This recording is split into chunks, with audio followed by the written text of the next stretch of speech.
nderuar kryetari i Partisë Lirisë Ilir Meta, të nderuar miq, se është shi, se është vap, se qarkohë, se është ftohtë akull siç është sot, qytetarët, qendrestarët e kanë ndarë mendjen, misioni është një dhe i vetëm, qeveri teknike, largimi e Edi Ramës, largimi hajdutëve, largimi karteleve nga institucionet e shtetit shqiptar.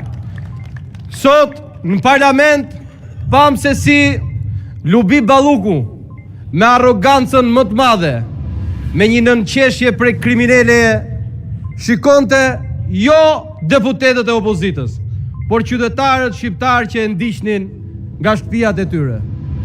Me atë arrogancë i shikonte dhe ja u thoshte në sy: po, unë ju vjedh dhe unë qëndroj këtu sepse Edi Ramën e kam bashkë me vete, se vjedhjet i kam bërë me këtë.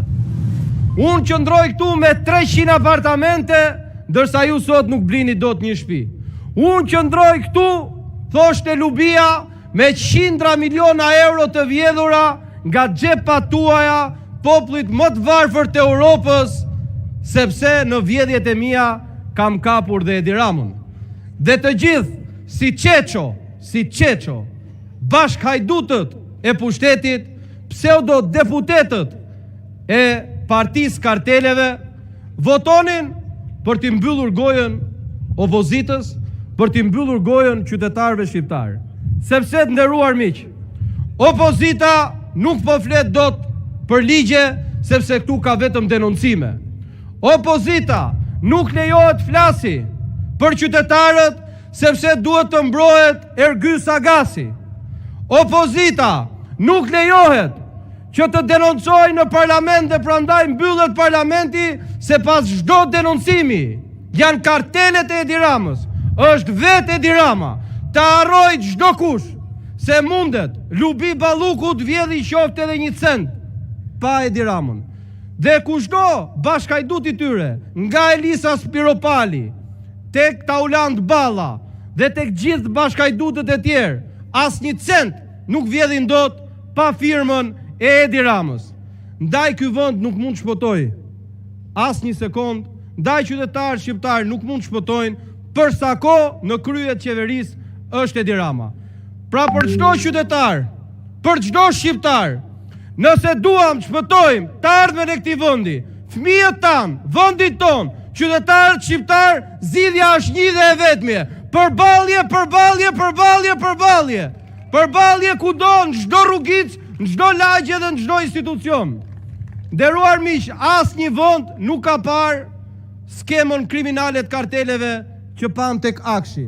Që kartelet të marrin peng një biznesmen sa ankimon një tender korruptiv, të merret peng se tenderin duhet ta marri Baxhanaku i Edi Ramës. Pra tenderin duhet ta marri Edi Rama. Merren dhe sakatohen në për torturat e kriminalëve si Suel Qela, që parat të shkojnë tek familja Rama. Ky nuk është shtet, ky është narkoshtet. Ndaj nuk mund të ketë asnjë dialog, nuk mund të ketë asnjë diskutim, sepse me narkoterrorista nuk mund të flitet. Ndaj dhe çdo qytetar, le të bashkohemi në datën 24, në ora 5, për një qëndres qytetare, patriotike, kundër narkotrafikantit Edi Rama. Faleminderit.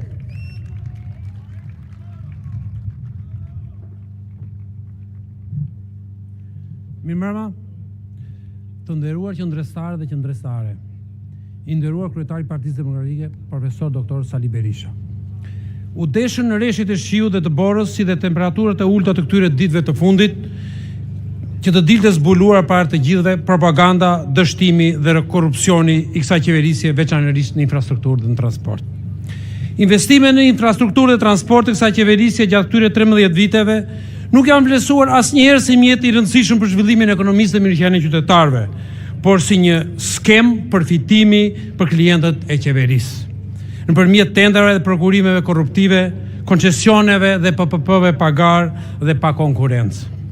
Kosta e tyre jo vetëm nuk krahasohet me kostën e rrugëve të ndërtuara nga qeverisja e Partisë Demokratike, duke i 5-6 fishuar ato krahasuar me periudhën e para vitit 2013, por i ka bërë disa herë më të shtrenjta dhe se rrugët që ndërtojnë sot vendet e Bashkimit Evropian. Vlen të kujtojmë këtu autostrada Janin Kakaviqi po ndërton së fundi fqinjë jugor Greqia, kushton vetëm 4.4 milion euro.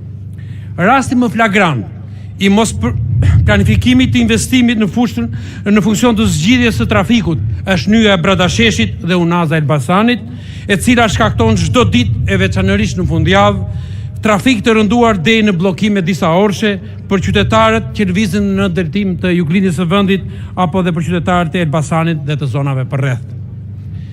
Unaza e Tiranës e ndarë në shumë lote, jo vetëm për të kënaqur orekset e klientëve të qeverisë, por për të eliminuar detyrimin ligjor për të ofertuar firma ndërkombëtare, ju shkakton qytetarëve orë të tëra në trafik në hyrje dalje të saj të dështuara.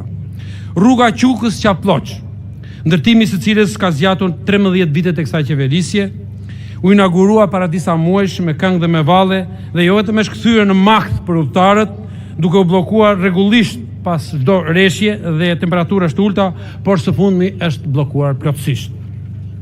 Qeveria, me pretekstin e përmirësimit të standardeve të projektit, trefishoi koston e kësaj rruge dhe në fund na la një rrugë pa standarde dhe me shpejtësi shumë të ulë lëvizje e cila nuk kaloi dot as provën e dimrit të parë.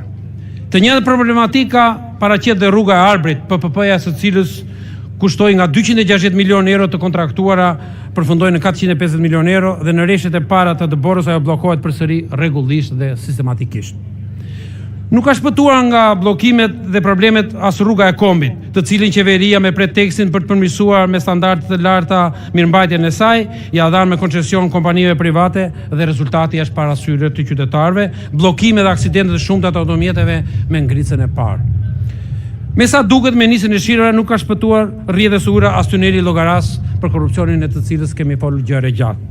Të gjitha akset rrugore në zonat kodrinore dhe malore ose bllokohen nga rrëshqitjet, ose bllokohen nga akulli dhe bora, edhe pse paguhen miliona specifikisht për këtë lloj mirëmbajtje. Të nderuar pjesëmarrës, këto ditë të gjithë kemi parë dhe po përjetojmë katastrofën njerëzore për të cilën po kalon pjesa më e madhe e vendit tonë.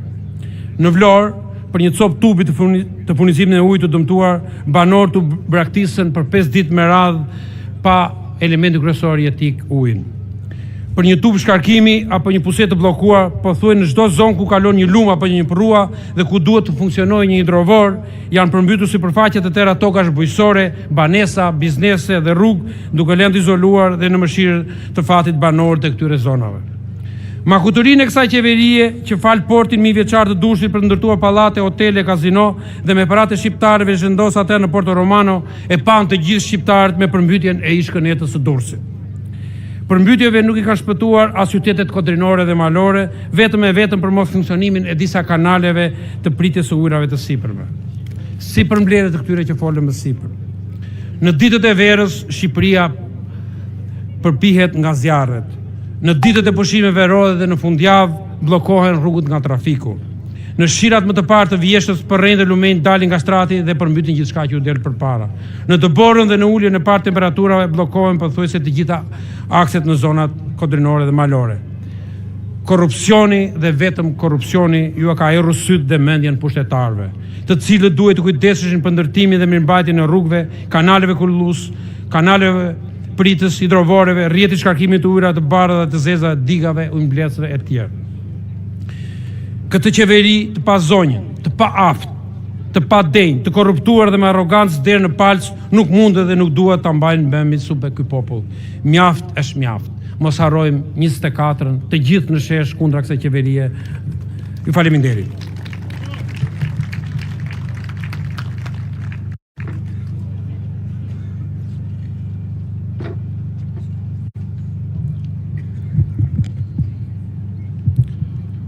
Përshëndetje të gjithëve, të nderuar demokrat, opozitar, i nderuar lideri Sali Berisha, të nderuar shqiptar që na dëgjoni live nga kjo foltore, jemi këtu për t'i dhënë një mesazh kreut të organizatës kriminale që drejton këtë kështjell të krimit, korrupsionit, skandaleve, shpopullimit